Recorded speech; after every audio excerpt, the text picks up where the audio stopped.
Bonjour, merci de nous rejoindre dans Fil Éco, l'émission qui revient sur l'actualité économique locale. On commence tout de suite avec les titres de cette édition.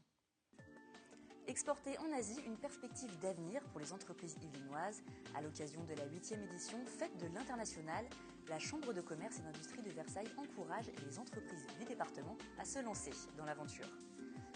Pour le mois de l'économie sociale et solidaire, la ville de La Verrière a organisé un forum emploi, une manière d'informer les jeunes sur les métiers de cette économie.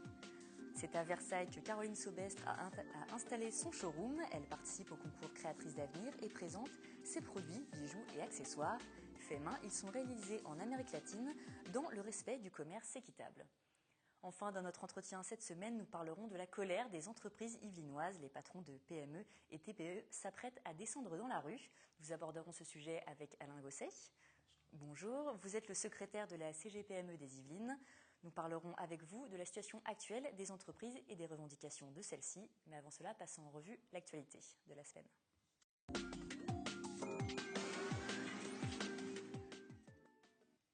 Cette semaine, les différentes chambres de commerce et d'industrie franciliennes mettent l'international à l'honneur. À Versailles, l'événement Fête de l'International cible le continent asiatique. Au programme de cette 8e édition, des experts, des conseils et des réunions d'information. Le but, encourager les entreprises yvelinoises à se lancer dans l'export. Un reportage réalisé avec William L. Jeunes entrepreneurs ou dirigeants de PME, l'Asie les fait rêver. La plupart de ces chefs d'entreprise sont venus en apprendre plus avant de se lancer dans l'export. Mathieu Despenou est PDG de la société Cocktail Games. Il vient partager son expérience. En 2012, il s'est associé avec un partenaire coréen pour exporter ses jeux de société. Administrativement, c'est extrêmement simple de créer une société en Corée du Sud, beaucoup plus qu'en France. Donc voilà, les choses se font simplement, assez rapidement. Voilà, après il faut être avec des gens de confiance parce que vous signez des contrats en anglais traduits en coréen en fait. Et puis après, pour travailler en fait à distance, il y a un truc qui s'appelle Skype qui marche très bien, donc on fait ça assez régulièrement. Le bilan est positif pour cette petite entreprise. Elle compte même développer son activité en Corée. Le continent asiatique représente un marché qui prend de l'ampleur. Les exportations des entreprises yvelinoises en Asie sont passées de 1,1 milliard d'euros en 2011 à 1,36 milliard d'euros en 2013. La Chine est en 3e place des pays d'exportation après l'Allemagne et le Royaume-Uni. Pourtant, nombre d'entreprises s'imaginent que se lancer dans l'export est une aventure périlleuse.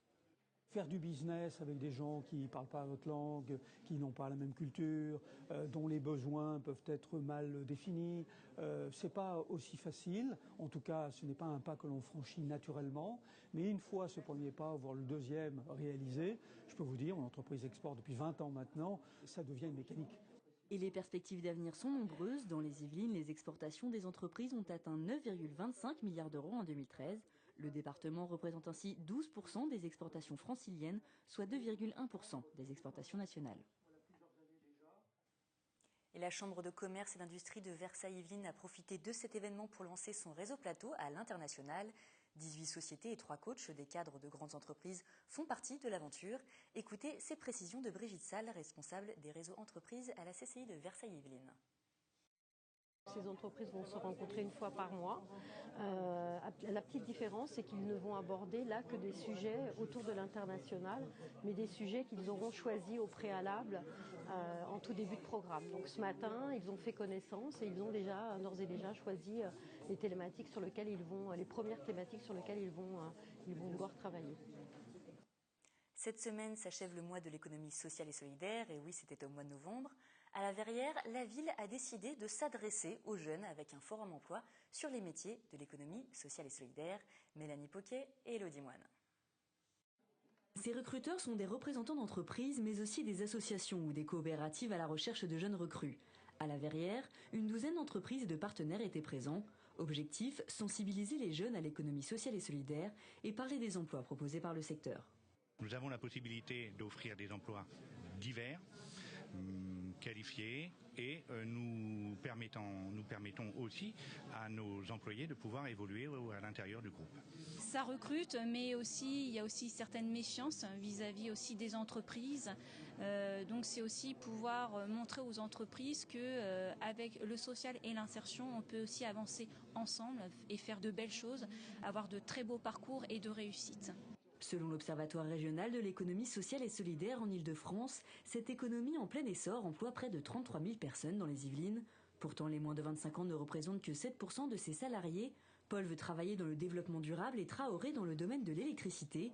Ils ont tous les deux passé plusieurs entretiens. On m'a dit qu'ils allaient transmettre mon CV à des recruteurs. Ils ont dit que le CV il était bien, donc j'attends la réponse. On a vu pour l'année 2015 la création de postes sur l'emploi aidé et donc là plus orienté sur le thème du développement durable, donc un peu plus adapté à mon profil. Ils vont décider ça en interne durant le mois de décembre, début janvier et donc je me retournerai vers eux à ce moment-là où j'aurai des réponses concrètes. Finances, actions associatives, santé, de nombreuses activités de l'économie sociale et solidaire proposent des emplois. Dans les Yvelines, le taux de chômage chez les jeunes de catégorie A s'élève à 15%. Et nous restons sur le chômage des jeunes dans les Yvelines. Un bilan de l'année 2013 a été dressé par le préfet. Le chômage dans les Yvelines est de 7,2%, un taux globalement inférieur à celui de la France métropolitaine. Mais chez les jeunes, vous l'avez vu dans le sujet précédent, ce taux est de 15% et près d'un jeune sur 4 est non qualifié dans notre département. Il faut souligner pourtant que 1934 emplois d'avenir ont été signés depuis l'entrée en vigueur du dispositif en 2012. 37% de ces emplois sont occupés par des jeunes issus de zones sensibles urbaines. Avec environ 10 000 apprentis formés dans les 23 CFA du département, les effectifs d'apprentis des Yvelines sont en baisse de 3% par rapport à 2012. Emploi toujours, une bonne et une mauvaise nouvelle pour le secteur automobile dans les Yvelines. Le site Renault de Flins-sur-Seine va embaucher environ 450 intérimaires pour mettre en place provisoirement une équipe de nuit en 2015. Le comité de direction de Renault l'a annoncé mardi. Le recrutement devrait avoir lieu entre le mois de février et de mars. Du côté de PSA à Poissy, les informations sont bien moins positives. Lundi, le constructeur a annoncé 2450 départs de ses usines françaises. Selon la CGT, près de 700 emplois en contrat à durée indéterminée pourraient être supprimés en 2015 dans l'usine de Poissy. À Poissy, l'usine de PSA emploie, je le rappelle, 5549 salariés. À Gazeran, les travaux d'aménagement du futur centre commercial ont démarré dans la zone d'activité de Bel-Air-la-Forêt. Ce projet a été lancé il y a 4 ans. Le futur centre s'étendra sur 35 000 m² de terrain et comprendra 12 500 m² de bâtiments qui accueilleront 16 enseignes. Ce nouveau centre commercial s'appellera le Beffrin, contraction de la route de Bray et de la rue d'Orphin. Il pourrait être livré dès le mois de juin 2015. De la semaine.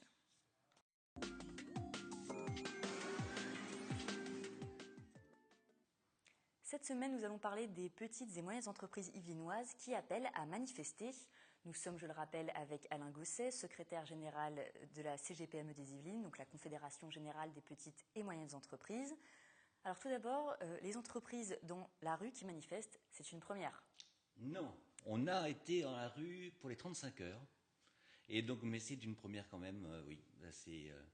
Je crois que ça montre qu'on a un certain ras-le-bol et qu'il faut, pour se faire entendre, aller dans la rue. C'est peut-être dommage d'ailleurs. Alors d'habitude, vous aviez peut-être plus l'habitude de parler avec les acteurs économiques au gouvernement. Vous décidez de manifester, c'est quand même un acte fort. Quelles sont vos revendications ? Je crois déjà que c'est un ras-le-bol général par rapport à la situation économique. Je crois que nos adhérents sont découragés par leur baisse de trésorerie, leur baisse de chiffre d'affaires, l'augmentation des marges, la baisse des marges, l'augmentation des taxes, etc., la complexité des normes. Et donc je crois que c'est un ras-le-bol général. On a aussi l'impression, c'est que toutes les réformes sont pliées à l'avance et qu'on travaille dans la marginalité. Et donc on a envie de s'entendre parce qu'on a envie de se faire entendre dans la rue, tout simplement pour défendre certaines de nos positions. Alors justement, 3 réformes sont vraiment décriées par la CGPME. Donc le compte pénibilité, l'obligation d'information des salariés avant toute session d'entreprise et le plafonnement du temps partiel à 24 heures. Alors qu'est-ce que vous pouvez me dire sur ces réformes ?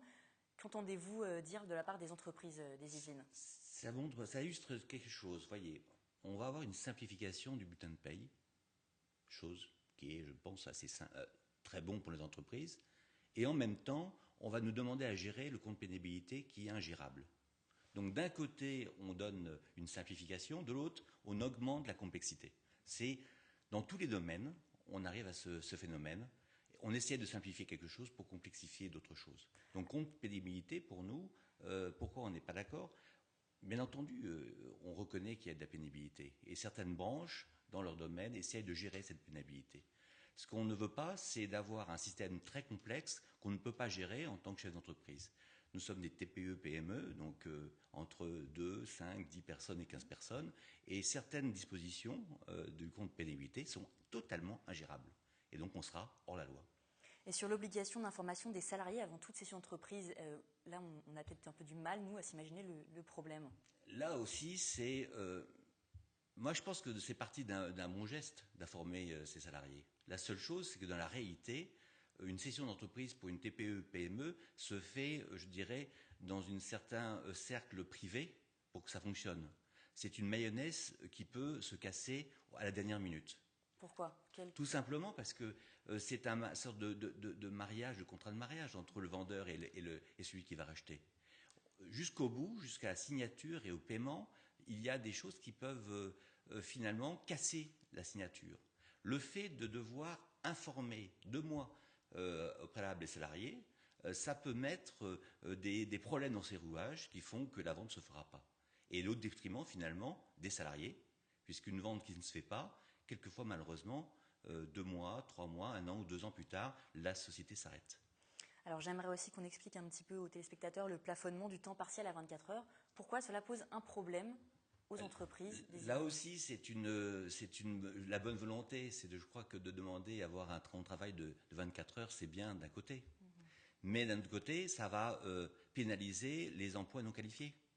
Dans le SCP, par exemple, dans le service à la personne, pour pouvoir suivre quelqu'un qui a une personne âgée, où on apporte un repas à 18 heures. Malheureusement, il nous faut un nombre important de personnel où on ne peut pas donner 24 heures. Donc là aussi, ça va mettre en péril des emplois, des entreprises. Et peut-être d'une bonne idée sur la base, on devient un système complexe, impossible à gérer et contraire finalement à l'intérêt de l'entreprise et de ses salariés. Mais si vous manifestez justement contre ces réformes, au moment où elles ont été votées, où elles ont été décidées, il n'y a pas eu de dialogue social entre justement vous, vos représentants et le gouvernement? Comment on arrive à cette situation de crise maintenant? Bien sûr qu'il y a eu un dialogue, un certain dialogue, puisqu'il y a un pacte de responsabilité, on a signé le pacte. Mais grosso modo, on a eu très peu de choses dans les promesses. Et aujourd'hui, on se dit ras-le-bol, et donc il faut manifester pour s'entendre, se faire entendre. La situation est-elle plus compliquée pour les patrons dans les Yvelines? Est-ce que c'est un département spécifique ou la situation telle nationale est compliquée de façon nationale? Vous avez cité des chiffres de l'emploi où malheureusement, même si le taux de chômage 7,2, je le rappelle, plus intéressant et plus faible que la moyenne nationale, nous avons des perspectives négatives pour le 2015-2016, dû à notre spécialisation d'industrialisation, de perte de notre industrie et des services qui sont autour. Donc on a besoin d'une profonde mutation. Donc c'est vrai que les patrons des Yvelines ont un moral assez bas. Et pour pouvoir éventuellement se réindustrialiser, il faut aussi avoir des augmentations de marge pour pouvoir investir dans le long terme. Mais aussi, pour pouvoir investir, il faut avoir une direction à long terme du gouvernement. Et ce qu'on reproche, c'est les yo-yo. C'est on annonce quelque chose, 2 heures après on le retire. Et ça ne peut pas donner le moral aux chefs d'entreprise. Pour embaucher, il faut du chiffre d'affaires certes, mais aussi du long terme, de la vue à long terme. Donc Manuel Valls qui dit j'aime l'entreprise, la nomination d'Emmanuel Macron, au final, c'est pas des signaux qui vous ont peut-être sécurisé Moi, quand on me parle de l'entreprise, j'ai l'impression qu'à la télévision, on ne parle que du CAC 40 ou des grosses entreprises. On oublie que les millions d'emplois se font dans les petites entreprises. Et j'ai l'impression que quand Manuel Valls dit j'aime l'entreprise, il aime les entreprises du MEDEF. Il n'aime pas les petites entreprises qui font le tissu et la richesse de la France, qui font l'emploi. Et cet emploi-là, il n'est pas délocalisé. C'est du vrai emploi. Alors justement, en parlant du MEDEF, il ne se joint pas à vous pour cette manifestation qui aura lieu, je le rappelle, le lundi 1er décembre? Il se joint à nous dans la semaine. Nous avons tous des manifestations diverses, sous diverses formes. Donc on a une semaine où nous sommes tous unis, tous ensemble, pour pouvoir mobiliser les entrepreneurs. Par contre, il ne se joint pas à nous à la manifestation, tout simplement parce je dirais qu'on a des vues un peu différentes sur certains sujets, et on a peut-être notre image de petite et moyenne entreprise qui est différente du MEDEF, on peut descendre à la rue. Il y a une différence de traitement, selon vous, entre les petites entreprises françaises et les grosses entreprises qui représentent un peu le MEDEF finalement? Bien sûr. Quand on parle du CICE, on sait malheureusement qu'une TPE a du mal à faire un petit dossier pour récupérer la somme qui lui était due. Par contre, dans une grosse entreprise, ils ont toute une technostructure qui permet de pouvoir de traiter les dossiers et d'avoir quelquefois des effets d'aubaine. Donc oui, il y a des différences sur certains points. Le mot d'ordre donc de la manifestation de lundi est PME et TPE, cadenasser, libérer nos entreprises. Est-ce que vous allez vous enchaîner aux grilles du ministère de Bercy? Alors, il faut amener ces cadenas pour décadenasser Bercy. On ne veut pas être attaché à Bercy, on veut que Bercy nous libère nos énergies. Vous pensez être combien parce que d'autres syndicats vous ont rejoint? Il y a plus de 30 branches professionnelles qui nous ont rejoints, donc la CGP n'est pas seule dans ce lundi 1er décembre. Il faut quand même donner la place, peut-être, on peut donner le lieu, si on ne sait pas trop de la publicité. Alors c'est à 10h, place Félix Éboué, dans le 12e, et donc on se réunit tous là pour aller vers Bercy. À peu près entre 4500 et 5000 patrons sont prévus. Donc lundi, vous savez à peu près combien il y aura de patrons yvelinois qui seront présents? On a mobilisé des cars qui partent de Rambouillet, de Saint-Quentin et de Versailles. Et ensuite, comme on est quand même près de la région parisienne, on fait partie quand même du Grand Paris, etc. Donc beaucoup de nos chers adhérents vont venir directement. Donc oui, on sera nombreux. On représentera au moins plus de 10% des chiffres annoncés. La suite un petit peu de ces actions, est-ce qu'il y aura d'autres actions qui vont être menées cette semaine ou la semaine prochaine? Il y a des actions dans la semaine faites par d'autres syndicats, parce qu'on est unis dans l'action de la semaine. Et par contre, les actions de la CGPE dépendra bien entendu si on est écouté ou pas. Eh bien, nous verrons ça. Nous vous suivrons. D'ailleurs, lundi, nos caméras seront présentes pour aller assister à cette manifestation. Merci Alain Gosset d'être venu sur notre plateau. Nous poursuivons notre émission avec le chiffre de la semaine. «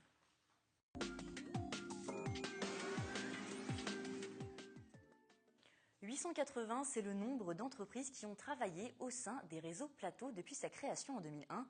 Pour rappel, le réseau Plateau, un réseau de partage entre petites et grandes entreprises, est né dans les Yvelines. Il est aujourd'hui largement développé dans toute la France. 153 grandes entreprises ont également participé à l'aventure depuis ses débuts.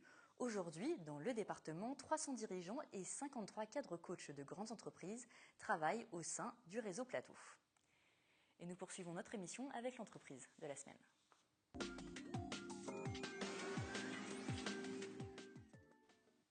L'entreprise de la semaine est originale, je dirais même atypique. Oui, atypique, ça tombe bien car c'est le nom de cette marque versaillaise. Elle propose des bijoux et accessoires faits main issus du commerce équitable. Caroline Sobestre, à la tête de cette marque, a également décidé de participer au concours Créatrice d'avenir organisé par France Active. Voici son portrait réalisé avec William L. et Romain Ruspini. Des vitrines colorées égayent la nuit noire, cette petite boutique apparaît comme atypique dans les rues des artisans d'art à Versailles. À l'intérieur, des accessoires et bijoux, tous faits main. Caroline Sobestre les dessine, jusqu'ici rien d'extravagant. Leur particularité, tous ces produits sont confectionnés en Amérique latine par des tribus ou ethnies minoritaires. Je voyage 2 à 3 fois par an en Amérique latine et je trouve les ateliers comme ça, c'est toute une question de relationnel en fait. Quand vous connaissez déjà un artisan ou un producteur ou un groupe ethnique, on vous envoie forcément vers un autre, etc., etc. La marque de Caroline respecte les principes du commerce équitable, tout est réalisé à la main, les matières premières sont naturelles, même les colorants utilisés sont respectueux de l'environnement. Les artisans locaux sont rémunérés correctement, ils travaillent tous dans de petits ateliers ou directement de chez eux. Les bijoux, je les dessine, après j'envoie les dessins en Colombie, quand les pièces sont prêtes, je vais à l'atelier sur place et on fait le montage ensemble, voir si les colliers tombent bien. À la base de ces bijoux, justement, l'ivoire végétal. La graine, elle est gélatineuse à la base, on peut la boire. Donc quand on tranche ça avec la machette en forêt, on peut la boire. Ça n'a pas de goût du tout. Et puis on la laisse sécher entière au sol pendant près d'1 mois et elle se solidifie et elle devient plus dense que du bois. Auparavant, Caroline travaillait dans le secteur du tourisme. Elle s'est lancée dans l'entrepreneuriat en 2011 en rachetant cette marque créée par son frère il y a 8 ans. Une aventure enrichissante, mais pas toujours facile. Les difficultés, c'est notamment pas d'internet pour les ethnies, donc il faut téléphoner quand le réseau fonctionne. Elles, si elles doivent recevoir des choses par internet, il faut les envoyer dans un village à quelqu'un qui va leur sortir l'imprimer, leur donner. Il n'y a pas d'unité de mesure avec les ethnies, donc c'est pareil, quand on donne des tailles, c'est assez compliqué.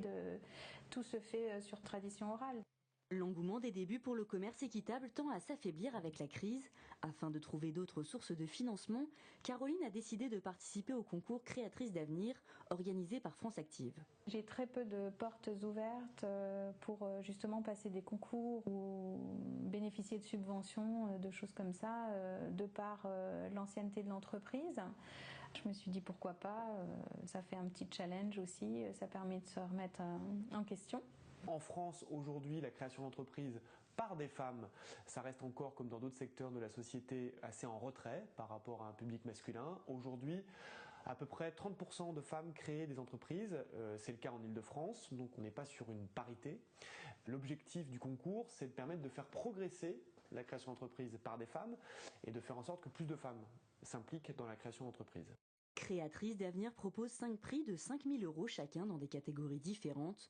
Une aide non négligeable pour Caroline. Cette année, son chiffre d'affaires devrait avoisiner les 70 000 €. Elle en reversera une partie à un orphelinat de Bogota qu'elle soutient depuis 2006. De l'entreprise de la semaine au métier, il n'y a qu'un pas. Passons maintenant au métier de la semaine.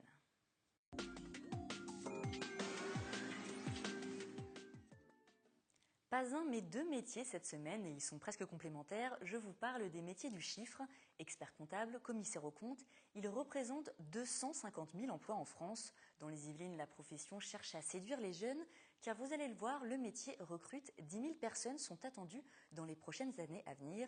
C'est ce qu'ont découvert Patrick Jacques de Dixmude et Anthony Reich. 500 lycéens rassemblés au théâtre du Chesnay, pas d'acteurs présents ni de stars mondialement connus. Ce sont ces experts comptables et commissaires aux comptes qu'ils sont venus voir. Les métiers du chiffre, certains s'y intéressent déjà, d'autres les découvrent. Je savais que c'était assez ouvert, qu'il y avait des débouchés, etc. Et du coup, je commence à découvrir avec tous les témoignages qu'on a. Et j'aime bien manier un peu les nombres et communiquer avec les gens. Je voulais pas rester dans un bureau ou des choses comme ça. Et du coup, oui, pour moi, c'est intéressant. C'est histoire d'avoir une idée de quoi faire après le BTS. Et après, voilà, avoir des idées un peu plus claires sur les comptables, les métiers de comptable, etc. Après, je ne sais pas encore ce que je vais faire. Dans les Yvelines, depuis de nombreuses années, la profession ne séduit pas suffisamment les jeunes. Pourtant, la demande existe. Par les temps qui courent, un peu délicat de se dire on n'arrive pas à recruter alors qu'il y a quand même un taux de chômage assez important. On s'est dit il faut aller voir les gens, leur montrer ce que c'est que notre métier pour effectivement qu'ils puissent venir dans nos filières de manière plus naturelle. L'expert comptable ne se contente pas de tenir précisément les comptes annuels d'une société, il les conseille et favorise leur développement. Ses connaissances juridiques lui permettent aussi d'accompagner les créations d'entreprises. 90% des experts comptables sont aussi commissaires aux comptes. On est commissaire aux comptes de la société, on est désigné pour 6 ans en principe. Et pendant donc 6 ans, on est chargé de vérifier les comptes de cette société et de les certifier. C'est-à-dire qu'on certifie que les comptes sont sincères et représentent l'image fidèle des opérations de la société. Après un diplôme de comptable en gestion puis une formation de type master, Marie effectue son stage dans ce cabinet. D'une durée de 3 ans, il est obligatoire et permet d'appréhender les différentes facettes du métier. Le côté à la fois réflexion, théorie, seul dans le bureau, et le côté relation clientèle. Puis également un troisième côté qui m'attirait, qui était le côté documentation, actualité, être au cœur de l'information. Marie a un contrat en CDI, elle gagne environ 30 000 € par an, le salaire moyen d'un comptable dit stagiaire. Elle n'a pas eu de difficulté à trouver un employeur. On travaille pratiquement toujours avec des collaborateurs jeunes et ça pousse beaucoup. À la fin de son stage, elle devra valider son mémoire, un examen difficile, le taux de réussite avoisine les 50%, mais le jeu en vaut la chandelle. Chaque année, plus de la moitié des cabinets français recrutent des experts comptables juniors. Nous arrivons à la fin de notre émission et cette information de dernière minute vient de tomber. Les chiffres du chômage dans les Yvelines, le nombre de chômeurs est en légère baisse, moins 0,5% en un mois. À noter qu'en Ile-de-France, le nombre de chômeurs a progressé de 5,2% sur un an. Passons maintenant à l'agenda de la semaine.